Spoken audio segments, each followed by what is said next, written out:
महाभारत के सबसे प्रिय पात्रों में से एक कर्ण के जीवन, निर्णयों और उसके परिणामों का गहन विश्लेषण प्रस्तुत करती है।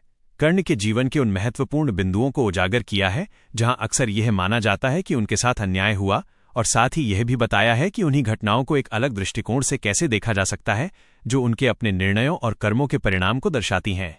जन्म और त्याग। ये सत्य है कि उनका त्याग हुआ, परंतु उन्हें स्नेह करने वाले माता पिता मिले। सूतपुत्र होते हुए भी उन्हें अंग देश का राजा बनने का अवसर दुर्योधन की मित्रता से मिला, जिसने उन्हें सामाजिक बाधाओं से ऊपर उठने का मौका दिया। कवच और कुंडल का दान, ये उनका व्यक्तिगत निर्णय था। दानवीरता का उनका स्वयं का प्रण ही था, जिसने उन्हें ये महान दान करने के लिए प्रेरित किया। यह उनके चरित्र की महानता का चरम है, न कि केवल मजबूरी का। गुरु का श्राप। गुरु परशुराम से झूठ बोलना कर्ण का अपना निर्णय था। महान विद्या प्राप्त करने की आतुरता में यह गलती हुई, जिसके परिणाम उन्हें भुगतने पड़े। यह दर्शाता है कि महानता के मार्ग में भी नैतिक चूक का परिणाम अवश्य मिलता है। युद्ध में विकल्प। भगवान कृष्ण ने उन्हें पांडवों के पक्ष से लड़ने का प्रस्ताव दिया था, जहां उन्हें पूरा सम्मान मिलता। यह एक बहुत बड़ा अवसर था, या दोनों के तरफ से न लड़ने का विकल्प भी ले सकते थे, जिससे वे दोनों पक्षों के शाप से बच सकते थे। दुर्योधन के प्रति अपनी मित्रता और कृतज्ञता के कारण उन्होंने ये विकल्प नहीं चुना। यह उनका निजी चुनाव था, जिसने उनके भावी परिणाम तय किए। धर्म का ज्ञान और द्रौपदी का अपमान। युद्ध के अंतिम क्षण में जब उनका रथ का पहिया धंसा और विद्या विस्मृत हुई, तब उन्हें धर्म की याद आई।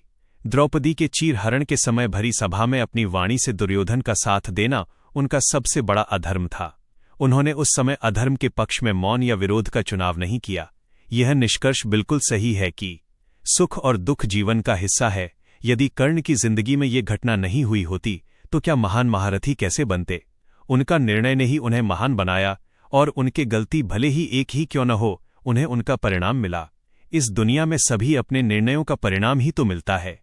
जितने भी महान लोग हुए हैं, संघर्षों से ही महान हुए हैं।